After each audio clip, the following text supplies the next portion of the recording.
that position, you know, but that's from the heart. Special guy. These two are special people. Whether you like it, whether you don't like it, they're special people. And I appreciate it. Jim, Kanye, I appreciate it.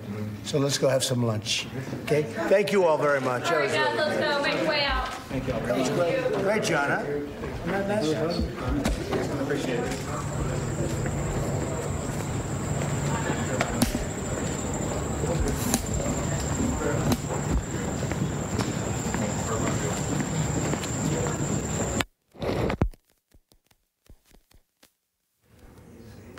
Wow. Okay, I'm doing this for everybody who's watching us who turned their volume down.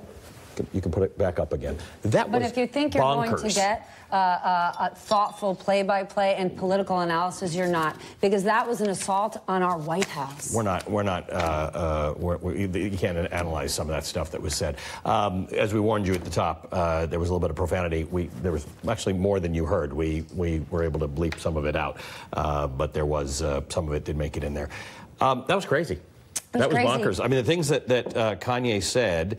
Can I go with my favorite? Yeah. How he talked about he had a lack of male role models in his life growing up. Not a lot of male energy in his house. The reason he was drawn to MAGA was because of the male power. When he put that cap on, he felt like a guy who could play catch with his because he didn't have that opportunity, which was stunning. You know, when he also said, you know, a lot of African Americans out there, they don't like the again. They don't like make America great again. And the reason being, if you are anything but a white male, historically, life wasn't better for you than it is in the current moment. It's stunning, Ali, that just took place. And even that the president would say, this was just supposed to be a lunch. That's an outright lie. I spoke to the White House myself several days ago, and I had said to them, I'm like, guys, do you know how unpredictable Kanye is? And they said, guess what? So are we. This was absolutely a press opportunity. I think that went down the way you would think, actually, a meeting between the president and Kanye West. Jim Brown was there, by the way. Kanye West said blacks really get caught up in the idea of racism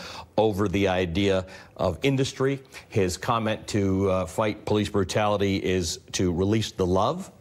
And he said there should be, in Chicago, Yeezy ideation centers. That's going to... Yeezy, which is the namesake of his Adidas sneakers. He said that the MAGA sentiment is what gave him the balls to go for it and make so much money with Adidas. I'm just stunned across the board. You? I thought we were going to have I thought they were going to have a conversation, which we would follow up on, in part on criminal justice reform, sentencing, and prisons, which is, by the way, a bipartisan, really important idea. That was mostly nonsense, but there were some things in there that probably are worth discussing. And the person who drew the short straw to join us to discuss this is White House correspondent for PBS NewsHour, Yamiche El-Sindor. There's a look on her face who says, I've done some crazy stuff in the last 2 years, and this ranks right high up on the list of crazy stuff that we are about to analyze that conversation. So can I just ask, because you do cover the White House, are you going to be calling Betsy DeVos, the education secretary, and asking her if we have a problem with our schools, not in our flawed education system,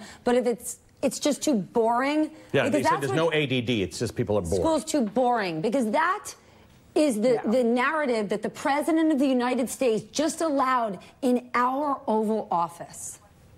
I will not be calling Betsy DeVos, but it was truly a bizarre moment.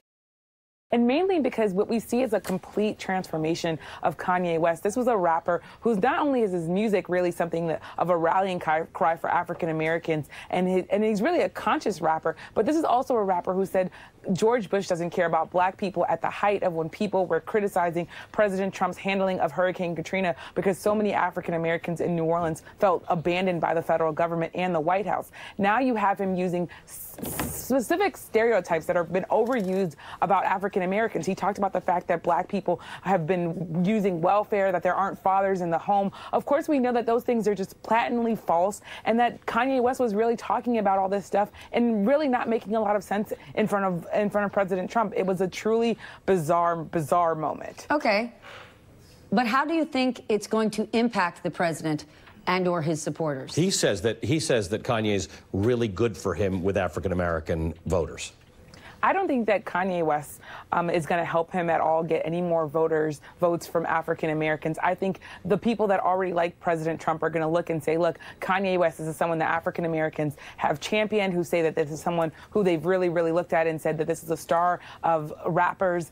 They're going to be able to look at this and say, hey, look, there are clearly some African Americans who like President Trump. Just look at what Kanye West said about him. So I think for his base, this will just make them feel better. But I think for African Americans, just looking on Twitter and getting some of the text messages that I'm getting, people were appalled that Kanye West did this. And black people are smart enough to know that if just because Kanye West is an African American man, that doesn't mean that you're going to follow him and follow what he's saying. I mean, you can say that again with Herman Cain.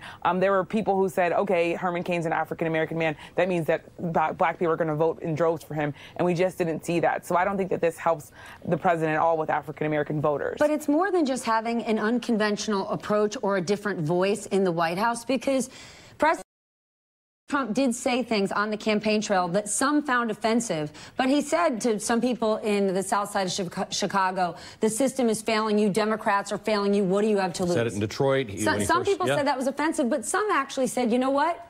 The system is failing me. Maybe I will give you a shot. But what Kanye West did right there was no clear message. I mean, this is someone who actually sat there and said, I have been diagnosed bipolar, which if we're going to address mental health issues, let's please do that. Let's not exploit someone in a position like that, because it is unclear what his message or his goal was at all there. I mean, to say we're not going to talk Make America Great Again because time doesn't exist. This is our White House. I mean, Stephanie, you've already generated more analysis of this than my brain is possible of doing. So I'm just going to. It was too boring. I guess you didn't like school. No, it was fascinating. Even the president got stunned at one point, Yamiche, where he said he was sort of speechless. But I will just, if I could say one really quick thing, it is that African American conservatives